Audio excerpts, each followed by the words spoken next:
தாய்மொழிய வளர்த்த சித்தர்கள் தான் நம்மளுடைய சித்த மருத்துவ முறையையும் உண்டாக்குனாங்க. நம்மளுடைய நாட்டுல இயற்கையாவே விளையும் பல மூலிகைகளை குறித்து ஆராய்ந்து அதற்கான மருத்துவ குணங்களையும் நமக்கு எடுத்து சொல்லியிருக்காங்க. அப்படி சித்தர்களால மிகவும் போற்றப்பட்ட ஒரு மூலிகை தான் பிரண்டை. இந்த பிரண்டை சாப்பிடுவதால ஏற்படும் நன்மைகள் என்னென்ன அப்படிங்கறத குறித்து இந்த வீடியோல நம்ம பார்க்கலாம். பிரண்டை தண்டுகளை நன்கு பக்குவப்படுத்தி சாப்பிடும்போது உடலுக்கு சிறந்த பலத்தை கொடுக்குது.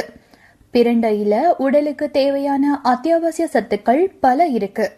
இத வாரத்துக்கு ஒரு முறை சாப்பிட்டுட்டு வந்தா உடலுக்கு நல்ல பலத்தையும் உற்சாகத்தையும் கொடுத்து சுறுசுறுப்பு தன்மையும் கொடுக்குது. பிரண்டை கார சத்து அதிகமா கொண்டது.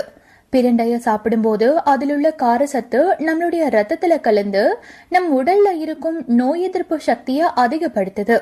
பாக்டீரியா, வைரஸ் மாதிரியான கிருமிகளால் ஏற்படும் நோய்கள்